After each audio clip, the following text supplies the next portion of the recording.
que moi je suis nostalgique de ce Tanger international, cosmopolite, où il y avait un brassage de langues, de civilisations, où il y avait une sorte de culture hybride, pas de nationalisme.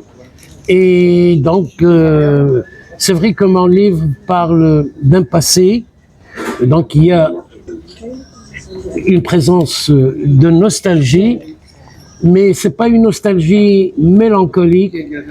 Au contraire, c'est une nostalgie qui parle d'une histoire qui n'a pas été malheureusement visibilisée par les historiens de l'architecture, de l'urbanisme. On a une dette vis-à-vis de cette architecture qui rentre de ce qu'on appelle l'archimétissage espagnol présente au nord du Maroc, mais c'est une architecture plutôt autochtone, ce qui fait référence à l'époque glorieuse d'Al-Andalus. Et il analyse, ben oui, c'est une analyse surtout de pas mal de prototypes de formes urbaines. D'abord, il y a la Médina, donc la Médina de Tétouan, qui est une Médina prototype modèle, ce qu'on appelle une ville islamique, une cité musulmane, et qui est le prototype de toutes les villes du Proche-Orient ainsi que du Maghreb, et dans la ville pionnière, Al-Koufa. Et l'urbanisme espagnol, la théorie de l'ensanche. La théorie de l'ensanche, c'est une solution urbaine inventée par un grand catalan qui s'appelle Ildefonso Cerdà, celui qui a réalisé le plan d'urbanisme de Barcelone en 1860. Il y a encore la présence de cet ensanche. Et vers 1867, il y a eu une loi promulguée qui fomentait la construction des ensanches. Donc il y a eu l'ensanche de Barcelone et l'ensanche de Madrid par un architecte Castro et l'ensanche de San Sebastián qui était Cortázar. Et le Maroc n'est que le reflet de cet urbanisme précurseur de l'époque très avant-gardiste.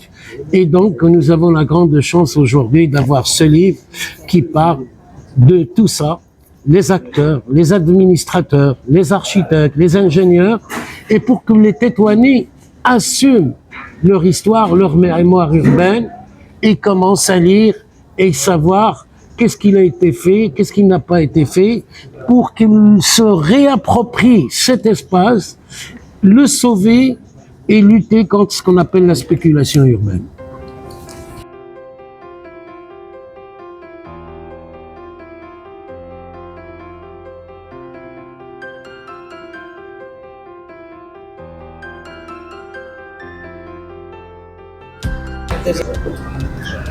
Eh ben oui, c'est une identité plurielle.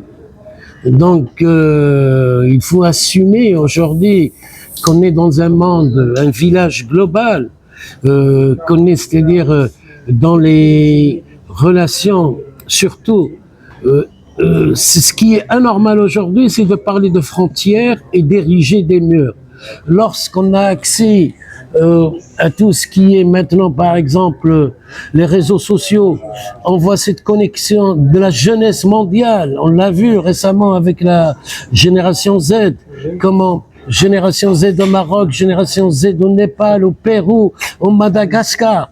Donc l'identité actuelle, c'est une identité numérique, digitale, où des jeunes s'approprient les réseaux, où ils jouent, ils manient avec pas mal de plateformes comme Discord, TikTok, d'autres réseaux.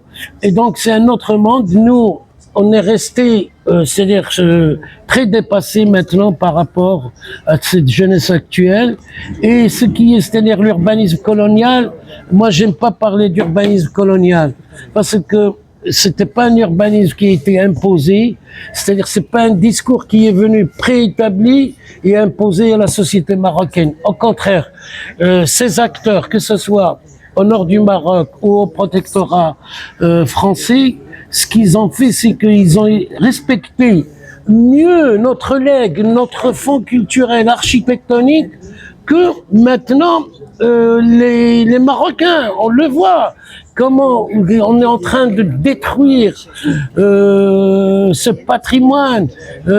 Récemment à Tanger, on a démoli par exemple un socle Fham qui a été fait par un grand architecte Assis Villadeval, lui qui a lancé le concours international en 1948. Je crois que ces gens-là avaient plus de respect, d'admiration à notre legs culturel et à notre legs urbain architectural que, désolé, nous aujourd'hui.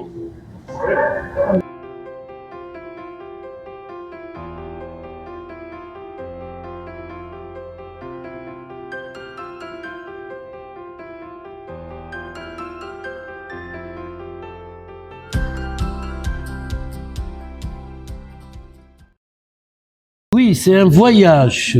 Il se lit facilement parce qu'il est écrit que dans un espagnol très châtié, un espagnol romancé, et il y a une tas d'informations. C'est un travail de 50 ans de recherche, d'investigation, et rien n'a été improvisé, tout est bien structuré, et c'est vrai, dès qu'on prend ce livre, on veut le finir. Et une fois, c'est-à-dire la lecture est faite, on se rend compte qu'on a profité d'un livre qui traite une époque, mais qui nous enseigne sur ce qu'il faut faire dans le futur. Et en français, pareil, le livre a eu un succès énorme. Là maintenant, par exemple, à la librairie des Insolites à Tanger, il n'y a pas un jour où quelqu'un qui passe pour l'acheter. Et donc, avec les présentations, on va essayer, c'est-à-dire de le montrer plus, de le rendre plus visible. Et c'est vrai, c'est un livre qui est venu pour s'installer. Et c'est un livre pour les experts, les érudits, pour les gens qui veulent apprendre. Bien sûr.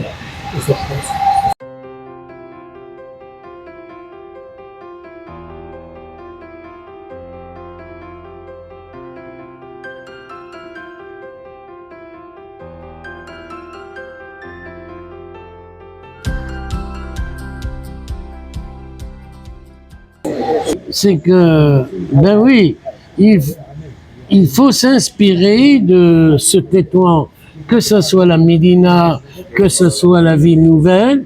Et c'est vrai, c'est une référence de ville méditerranéenne qui peut s'ériger, pourquoi pas, en patrimoine international. Et il y a de quoi, c'est-à-dire apprendre dans cette ville. Et j'anime les étudiants de l'école de Tétouan ainsi que les étudiants des écoles d'architecture marocaines qu'ils aillent faire des tours, des séjours pour découvrir des œuvres comme celle l'Equitativa d'un grand architecte visionnaire sans frontières espagnol Castro Fernández Cho et d'autres architectes comme Arrate Celaya, d'autres architectes qui ont travaillé et qui ont travaillé côte à côte avec les artisans marocains.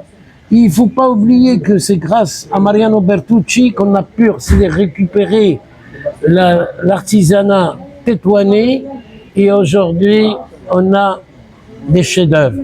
Donc j'anime les architectes, les urbanistes, les historiens de l'art, de l'architecture, les historiens, les journalistes, qu'ils aillent faire ce qu'on appelle un travail de terrain à ton tour.